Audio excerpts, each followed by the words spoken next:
Halo Surabaya, ya apa kabar Rere? Kembali lagi bersama saya Deli Aldiano dan kali ini kita akan membahas mengenai polemik BPJS Kesehatan yang kembali mencuat khususnya di warga dan juga masyarakat Kota Surabaya karena resmi bahwa dari BPJS Kesehatan sendiri itu mengklaim bahwa 144 jenis penyakit ini tidak bisa ditanggung BPJS Kesehatan.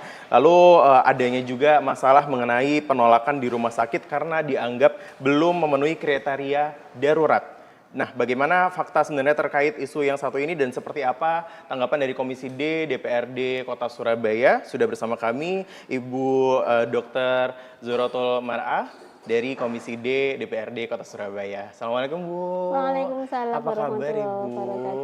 Alhamdulillah baik Mas. Alhamdulillah, selalu cantik ya. Ya, perempuan soalnya. Iya. Bu Dokter, ini kan mengenai informasi 144 penyakit yang tidak ditanggung BPJS Kesehatan di Surabaya. Ini benar adanya atau bagaimana nih Bu? Tidak ya, jadi kami Komisi D sudah pernah memanggil hearing dengan BPJS Kesehatan, kemudian Puskesmas dan beberapa rumah sakit yang ada di Kota Surabaya. Nah, 144 penyakit itu adalah sebagai kriteria seorang dokter harus lulus dan harus mempunyai kompetensi untuk bisa menangani 144 penyakit. Oke. Jadi bukan kriteria tidak boleh dirujuk. Oke. Ya. Jadi kata Bu Hermina waktu itu, beliau waktu kita tanya, untuk gawat atau tidak itu terserah dari DPJB yang ada di rumah sakit, di UGD. Jadi dokter yang memeriksa. Nah, ini perlu disosialisasikan gitu ya, baik itu ke masyarakat maupun ke vaskesnya, baik itu FKTP maupun FKTL dalam hal ini rumah sakit, bahwasanya hal-hal yang dikatakan 144 penyakit itu bukan kemudian pakem untuk tidak bisa dirujuk. Oke. Misal nih, panas ya, yang diributkan kan kebanyakan panas ya. Panas nih Bu. Panas mau nunggu 40 baru boleh dibawa ke rumah sakit dan ditangani, tidak. Jadi manakala itu dia panasnya itu berapa hari, itu kan juga harus ada pertanyaan.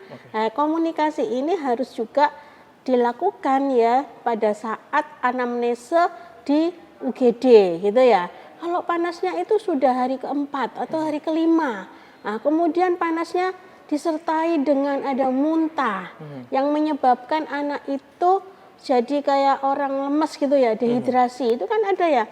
Aku masih ingat dulu waktu saat koas, itu kan ada anamnese, ada pemeriksaan fisik diagnostik, ya. Kemudian baru ada pemeriksaan laboratorium, baru nanti ada working diagnosis gitu ya. Nah, pada saat ada anamnesa itu harus detail. Panasnya berapa hari, tipe panasnya seperti apa, naik turunnya gitu. Apalagi kalau orang demam berdarah nih ya, kan panas kadang dingin atau kadang itu pegangannya dingin, tapi ternyata di tem itu bisa langsung sampai 39, begitu ya. Terus kemudian disertai dengan keluhan yang lainnya, misalnya muntah yang profus, muntah yang terus-menerus. Akhirnya kan dia jadi dehidrasi nih, karena dia kalau dikasih makan atau minum dimuntahkan. Lah, hal-hal yang seperti ini harus dinampakkan dalam pemeriksaan saat di UGD sehingga keluarlah diagnosa yang itu memang suatu kriteria kegawatan. Ya, jadi harus lengkap dalam menganamnesa, dalam memberikan deskripsi tentang sakitnya si pasien. Ya, jadi tidak kemudian 144 nggak bisa, nggak juga. Kemudian di kriteria BPJS ada lagi yang namanya TACC. Ya, jadi misal dia itu panas lagi misalnya ya, tapi kan ada time-nya tadi. Betul. Ya, ada waktunya kayak apa. Kemudian ada age, ya kalau dia anak bayi banget atau orang yang sudah usia lanjut itu juga bisa di TACC. Kemudian TAC-nya comorbidity, ada penyakit penyerta dan ada komplikasi. Contoh nih, diabetes mellitus. Ini ya, diabetes mellitus itu kalau ansi diabetes mellitus saja, ya memang harusnya di FKTP bisa, tapi kalau dia itu ada penyakit yang lain atau komplikasi atau DM yang tidak terkontrol ya itu kan harus dirujuk ke rumah sakit. DM dengan gangren misalnya yang sampai ada infeksi ya itu kan harus dirujuk dengan di rumah sakit. Jadi intinya DPJP yang ada di rumah sakit di UGD, di IRD itu harus benar-benar paham. Ya, benar-benar paham kriteria kegawatan yang diinginkan oleh BPJS sehingga tidak kemudian sedikit-sedikit ketakutan di TLB-kan. TLB itu tidak layak bayar. Nah, itu. Ya, dan ini juga harus jadi titik poin tersendiri bagi BPJS. Jadi jangan kemudian di UGD, lo ini tidak layak bayar. Ini kan juga kasihan. Kasihan DPJP-nya, kasihan dokternya penanggung jawab di UGD itu tadi, sama kasihan rumah sakit kalau sedikit-sedikit di TLB-kan. Jadi kemudian ada rasa was-was nih, ya, ojo-ojo pasienku iki si Aking kok gak iso diklaim gitu ya. Padahal sudah mengeluarkan hasil laboratoriumnya, sudah mengeluarkan SDM-nya seperti itu. Ada biaya-biaya yang harus diklaim dan itu tidak bisa dibayarkan kan kasihan rumah sakit. Nah, itu jadi hal yang seperti itu harus ada kesamaan, gitu, kesamaan persepsi. Jadi bukan kemudian 104 tempat ini tidak bisa dirujuk, bisa. Ya, jadi tergantung dari pemeriksaan DPJP-nya itu tadi. Kalau mereka misalnya cuma ya panas gitu toh, tanpa ada yang lain-lain ya memang nggak bisa.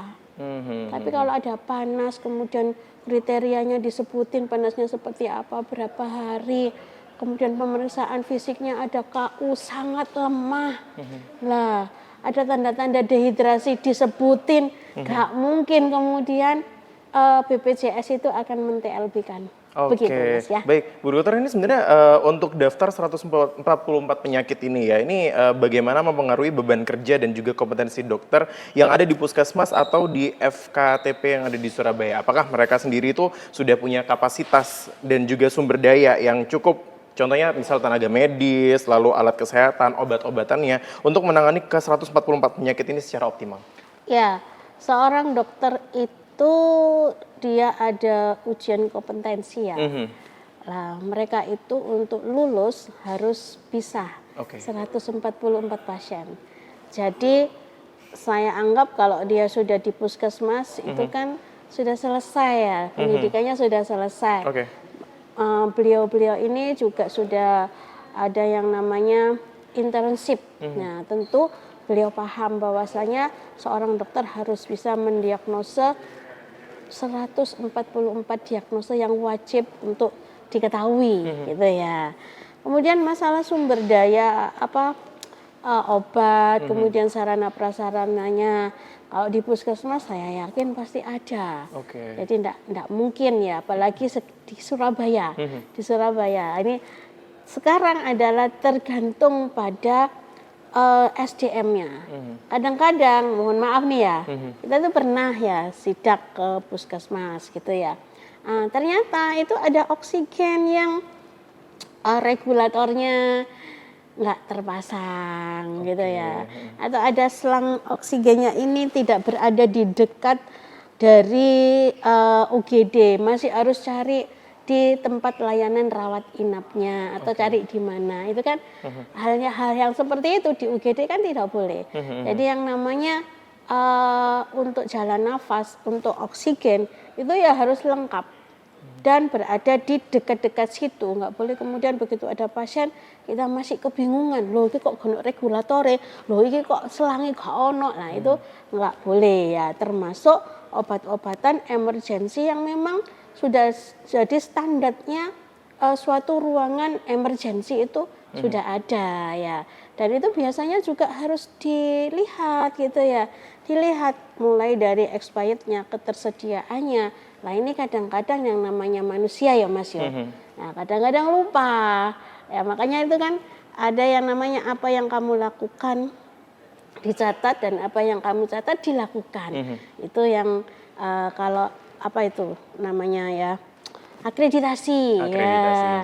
Nah itu kan harus ada yang ngawasi, kemudian ada yang melaksanakan. Jadi saling mengingatkan sehingga tidak ada temuan yang seperti itu. Tapi lagi-lagi kita itu yang namanya manusia kadang loh iso lali. Banyak kelewatnya gitu banyak ya Bu kelewatnya. Tapi yang jelas untuk 144 diagnosa seorang dokter yang lulus itu pasti bisa.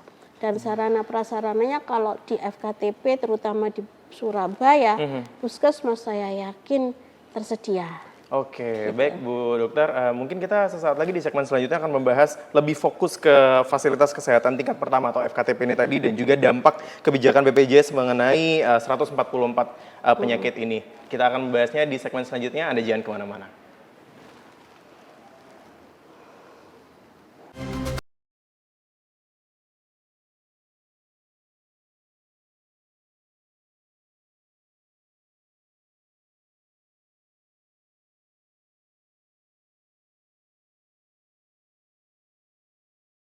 Partai terbesar dalam pemilu legislatif kita menang.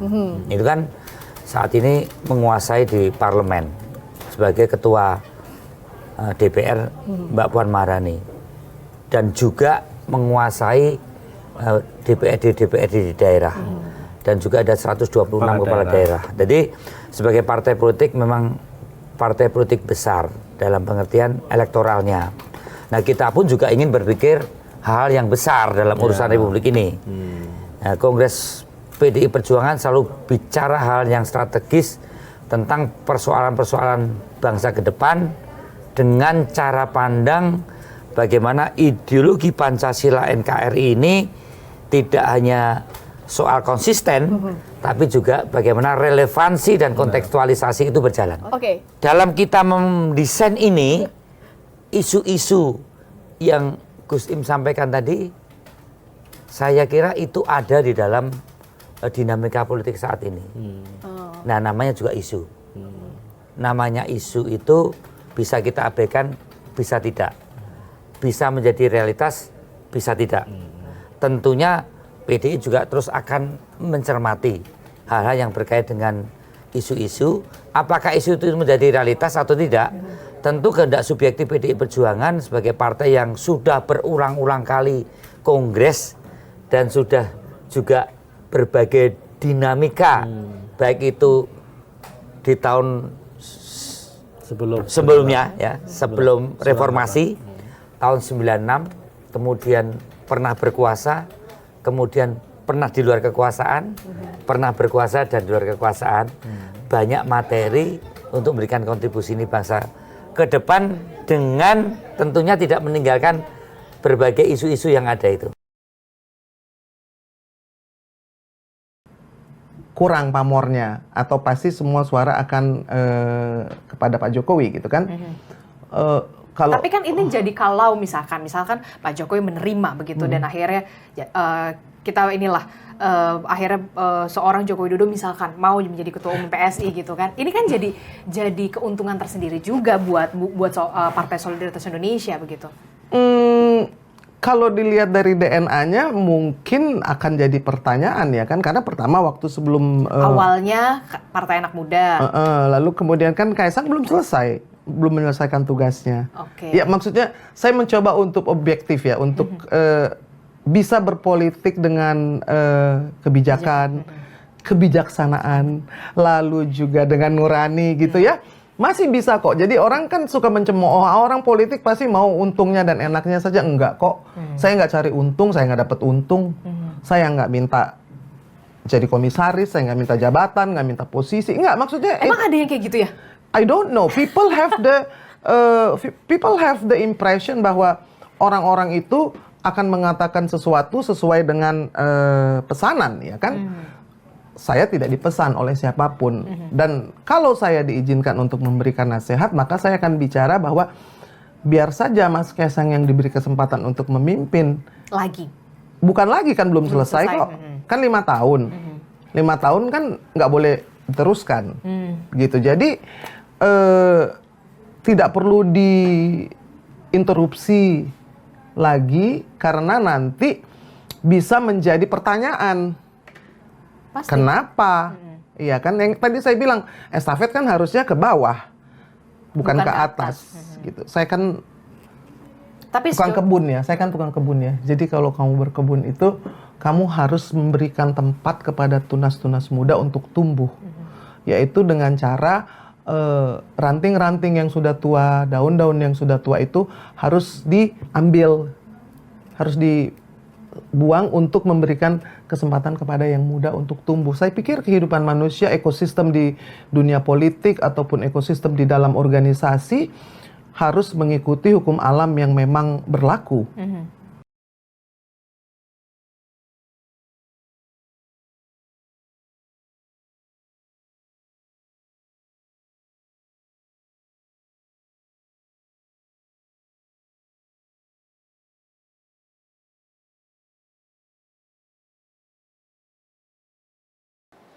Anda kembali bersama kami dalam membahas polemik dan juga keresahan masyarakat mengenai penyakit 144 jenis yang diklaim oleh BPJS Kesehatan, khususnya yang ada permasalahannya yang ada di kota Surabaya. Dan masih bersama kami juga Dr. Zuratul Mar'ah dari Komisi D DPRD Surabaya. Bu Dokter, ini kan tadi kita sempat membahas mengenai fasilitas kesehatan tingkat pertama dan juga beberapa jenis, khususnya 144 jenis penyakit yang diklaim oleh BPJS Kesehatan.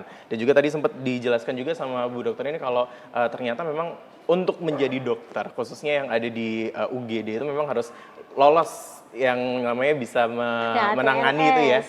Ada ATLS dan ATLS, ada ya. ATLS sama ACLS. ACLS itu tadi, 144 jenis penyakit ya Bu ya. Nah, ini bagaimana untuk sosialisasi mengenai daftar 144 penyakit yang sudah dilakukan kepada masyarakat Surabaya Bu? Khususnya untuk peserta BPJS Kesehatan dan juga ke fasilitas kesehatan tingkat pertama atau FKTP kayak puskesmas dan juga klinik-klinik gitu. Apakah sosialisasinya sudah memadai dan juga merata dilakukan seluruh daerah di Surabaya? Ya, ini juga jadi kemarin jadi bahasan kita ya.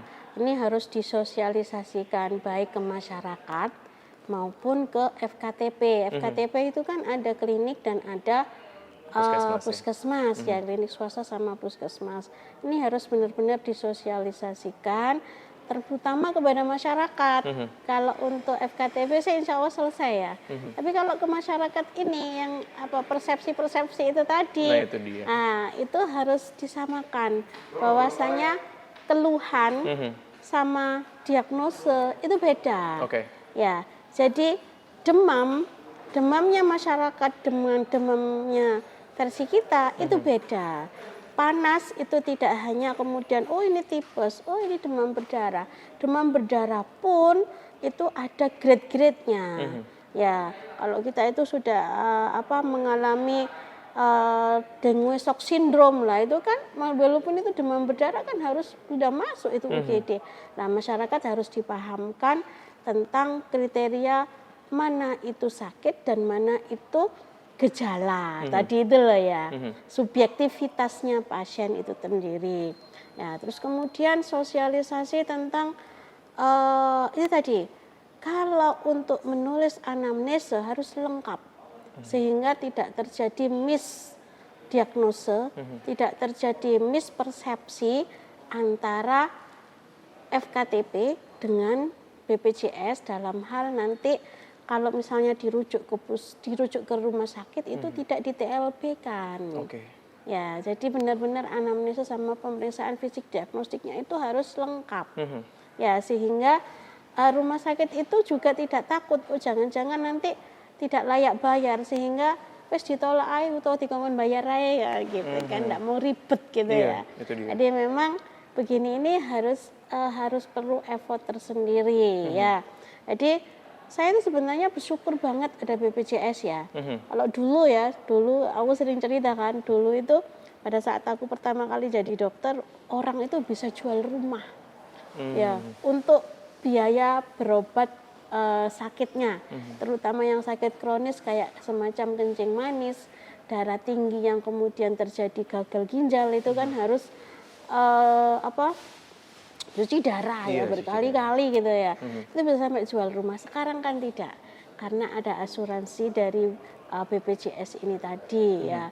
itu juga jangan sampai lah BPJS ini kolaps gitu karena ulah kita, ulah masyarakat didik-didik karena mohon maaf ya nggak mau antri di puskesmas, sakit sedikit-sedikit diempet-empet wes engko ae nunggu bengi gitu ya. Kok nang UGD, ternyata di UGD bukan suatu kegawatan. Ya, misal nih, ini contoh sakit lambung. Yang sering ke UGD itu kan nek gak sesek, sakit lambung, panas kan gitu ya. Kalau kejang kan wis pasti langsung masuk itu di UGD ya bisa. Nah, misalnya itu kayak orang sakit lambung gitu loh. Pas kerasa sedikit-sedikit mereka tenang-tenang aja. Wis engko ae. Ah, nang UGD wae kontene bengi nang UGD. Padahal itu cuma semacam gastritis, infeksi lambung. Nah, ya nggak mungkin lah BPJS itu kemudian bisa mengcover kecuali sakit lambungnya itu ternyata keluar diagnosenya appendicitis akut, usus buntu yang akut. Nah, itu bisa di cover oleh BPJS seperti itu, atau ada batu di kandung empedu atau sistitis bisa itu. Ada orang infeksi saluran kencing itu sistitis itu kan kadang-kadang lambungnya dulu yang sakit, lambung di bagian bawah karena ada revert pain itu tadi revert pain itu gejala yang menjalar seperti itu. Jadi harus dipahamkan juga di masyarakat. Nek wes ada keluhan sedikit-sedikit kerasa, iku ndang nanggone puskesmas atau ke klinik swasta. Ya, baru kalau misalnya klinik swasta atau puskesmas tidak bisa menangani, mereka akan bikin rujukan itu tadi ya, Bu. Itu tadi, gitu ya. Oke, baik Bu Dokter, ini apakah ada mekanisme pengecualian atau alur khusus untuk pasien dengan salah satu dari 144 jenis penyakit yang kondisinya memburuk atau bahkan membutuhkan penanganan spesialis yang tidak bisa ditangani sama FKTP? Ini prosedurnya dalam kasus seperti ini bagaimana, Bu? Kalau yang seperti itu bisa langsung ke UGD. Atau kalau misalnya dia takut tidak diterima UGD, bisa minta rujukan ke puskesmas. Tetap ke FKTP dulu ya Bu berarti ya? Begitu. Kalau misalnya contoh ya yang seperti itu, yang tak contohkan di awal tadi diabetes mellitus dengan gangren. Ya, gangren itu ada luka, luka yang busuk itu ya. Lah bisa minta rujukan ke puskesmas dulu, ya baru nanti ke rumah sakit. Oke, berarti nggak bisa langsung ke rumah sakit karena ada kalau pengecualian. Kalau misalnya malam, ya orang gangren itu kan kadang-kadang infeksi nih, panas banget gitu ya, sampai dia nggak mau makan, lemes, boleh. Untuk kasus seperti ini bisa langsung ke UGD. Itu kalau misalnya malam, ya puskesmas kan nggak buka nih. Nggak 24 jam kadang ya. Ya kalaupun 24 jam kan juga nggak mungkin gitu loh ya. Kecuali kalau misalnya kasusnya itu agak-agak nggak parah banget gitu. Mungkin orangnya aku tenang puskesmas sih nggak rujukan, tapi kalau kondisinya seperti itu malam-malam dia punya kencing manis, ada lukanya infeksi sampai kemudian menimbulkan panas, bisa itu langsung ke UGD. Nggak perlu harus ke FKTP. Oke, berarti dengan adanya kegawatan seperti itu baru bisa diterima ya Bu ya? Diterima. Oke, baik. Mungkin sesaat lagi kita akan membahas mengenai evaluasi dan juga perbaikan pelayanan BPJS Kesehatannya Bu Dokter ya. Di segmen selanjutnya Anda masih bersama kami, jangan kemana-mana.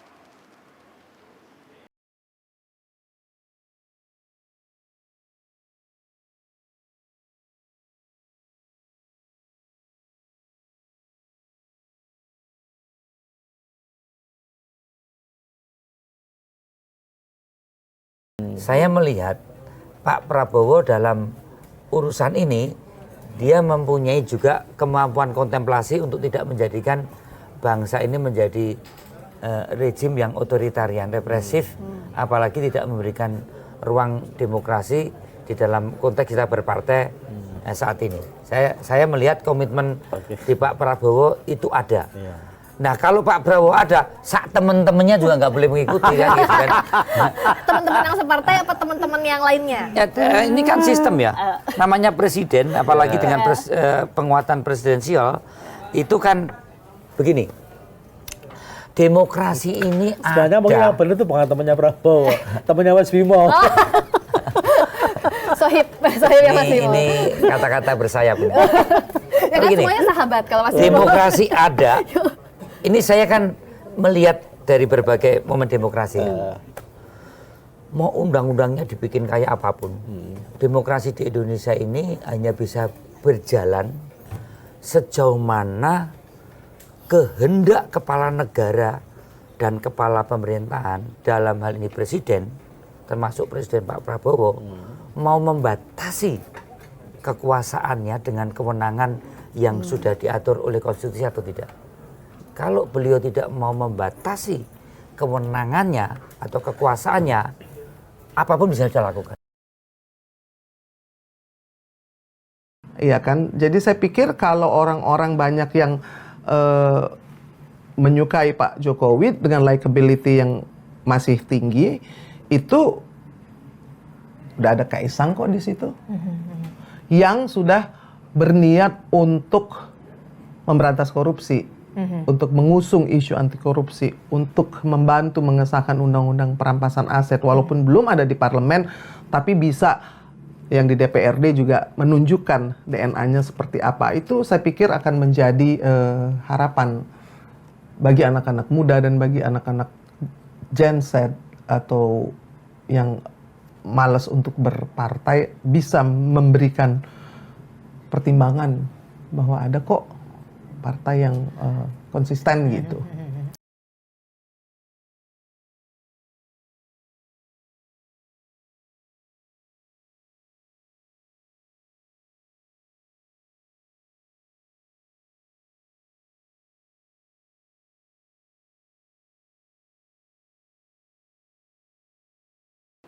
Anda kembali bersama kami di dalam membahas polemik dan juga keresahan masyarakat mengenai jenis 144 jenis penyakit BPJS Kesehatan Surabaya, khususnya untuk masyarakat Surabaya ya. Dan masih bersama kami juga Dr. Zuhrotul Mar'ah dari Komisi D DPRD Surabaya. Bu Dokter, ini kan mengenai BPJS sendiri ini usianya sudah 1 dekade. Khususnya di Indonesia yang sudah mengcover khususnya kesehatan untuk masyarakat Indonesia dan juga Surabaya. Ini kalau misalnya dari pandangan Komisi D DPRD Surabaya, bagaimana ini sudah selama 10 tahun ini, apakah sudah merata, semuanya sudah tercover, ataukah mungkin selama ini masih ada permasalahan-permasalahan yang perlu diperbaiki lagi nih? Ya, kalau di Surabaya, alhamdulillah sepengetahuan saya sudah tercover ya. Apalagi ada UHC itu ya, Universal Health Coverage. Jadi warga Surabaya ini benar-benar difasilitasi kesehatannya gitu ya. Kalau sakit terus nggak usah bingung gitu ya. Hanya saja dalam pelaksanaannya memang yang namanya perbaikan-perbaikan itu kan harus ada. Yang namanya satu di sini kurang bagus, oke, nggak apa-apa. Pokoknya harus ada keinginan atau introspeksi, diberi masukan, oke, gitu ya. Jadi kan nggak sampai kemudian kalau diberi masukan, wah ini gak iso ini gini kan, nggak mungkin, harus dicarikan solusinya. Kalau menurut saya nggak masalah gitu Nggak ya. masalah ya. Ya hanya harus saling introspeksi, baik itu penyelenggaranya dalam hal ini BPJS maupun pemberi layanannya dalam hal ini FKTP maupun FKTL, dan masyarakatnya yang menerima layanan. Jadi kita itu kan kepinginnya yang dilayani seneng, yang melayani juga seneng juga ya, dan yang bayar ini nggak berat-berat. Betul. Ya, kalau misalnya mereka keberatan kemudian lama-lama kolap hilang, yang rugi kan masyarakat kita sendiri toh, nggak ada yang nanggung biaya kesehatannya. Nah makanya 3 circle ini, 3 sudut pandang ini harus dijaga, harus diseimbangkan biar tidak berat sebelah gitu. Gimana caranya? Ya sama-sama, kita sama-sama untuk membuka diri. Mana sih yang kurang gitu sih? Mana sih yang sudah oke gitu ya? Semuanya harus introspeksi gitu ya. Termasuk masyarakatnya. Jadi masyarakat ini sebagai pengguna, ya kita sih berkeinginan ayolah sama-sama menjaga keberlangsungan dari Vaskes, baik itu FKTP maupun FKTL dan BPJS ini sebagai penyelenggara, dijaga keberlangsungannya dengan cara apa? Melakukan pola hidup, merubah pola hidup. Yang dulunya suka untuk makan sayur buah, nggak suka olahraga, yo ayolah biar kita itu sehat. Kan preventif promotif itu harus dibagusin gitu ya. Betul. Ya terus kemudian yang sudah sakit, ya apa supaya nggak terjadi komplikasi? Ya ayo dirubah itu pola hidupnya. Ya terus kemudian kalau sudah diberitahu obat ini harus diminum sampai habis, ya habisin gitu loh ya. Jangan kemudian karena sudah enakan sedikit, mari ngono berhenti obatnya. Nanti ada gejala lagi bingung, sampai kemudian orang kencing manis itu lucu loh ya. Jadi kalau dia sudah enak gitu loh, gak mau minum obat. Alasannya apa? Takut ginjalnya kena. Nah padahal dengan dia kadar gulanya up down naik turun itu bisa terjadi gagal ginjal gitu ya. Terus kemudian orang kalau kadar gulanya tinggi, neuropati kan, nah itu bisa gampang terjadi luka gitu loh ya. Nah, kok ono luka, baru bingung gitu loh ya. Padahal itu nanti akan membutuhkan biaya yang besar juga. Ya, jadi harus mengubah pola perilaku supaya kita itu sehat ya. Jadi olahraganya diokein gitu ya. Olahraga itu kan murah toh. Betul. Jalan kaki itu murah ya. Masa ke pasar saja pakai sepeda motor itu kan lucu toh. Nah itu dia Bu Dokter ya. Mungkin Bu Dokter ini karena durasi kita yang semakin singkat gitu ya. Terakhir mungkin ada pesan yang ingin disampaikan dari Komisi D DPRD Surabaya khususnya untuk warga-warga Surabaya ini Bu, mengenai polemik yang sedang ramai khususnya di kota Surabaya ini 144 jenis penyakit BPJS dan juga sistem rujukannya. Monggo Bu. Untuk warga Surabaya bahwasanya kalau untuk 144 diagnosa yang tidak bisa dirujuk itu insya Allah kita sudah clear bahwasanya tetap bisa dilakukan rujukan ke rumah sakit atau datang langsung ke UGD manakala itu memang benar-benar suatu kegawatan gitu ya. Dan yang menentukan itu gawat atau tidak itu termasuk kegawatan atau tidak memang dokter yang berada di rumah sakit itulah yang menentukan. Jadi bukan BPJS atau bukan dokter yang ada di puskesmas. Terus kemudian kita harus sama-sama menjaga keberlangsungan dari asuransi dalam hal ini penyelenggara yang kesehatan tadi yaitu BPJS Kesehatan, dan kita berharap semuanya itu bisa merubah. Promotif dan preventif harus lebih ditingkatkan. Jadi mengubah pola hidup kita, mulai dari makan kita ya harus makan bergizi seimbang, kemudian melakukan olahraga dan ya healing tipis-tipis dengan tetangga gitu ya. Jadi kalau kita itu bahagia, gembira, insya Allah nanti hormon kebahagiaan itu yang akan keluar dan itu yang juga akan membuat mindset kita tentang sehat dan sakit itu juga akan lebih disehatkan oleh Tuhan gitu ya. Oke baik Bu Dokter, terima kasih banyak atas waktunya. Mungkin ini dengan obrolan kita juga bisa membuka titik terang khususnya untuk keresahan warga kota Surabaya mengenai daftar 144 jenis penyakit dan khususnya untuk bagaimana rujukan BPJS-nya ini. Matur nuwun Bu Dokter Zuroto Mar'ah dari Komisi D DPRD Surabaya atas pembahasannya kali ini. Kita akan bertemu di lain waktu. Saya Deli Aldiano beserta segenap kru yang bertugas mengucapkan terima kasih. Sampai jumpa.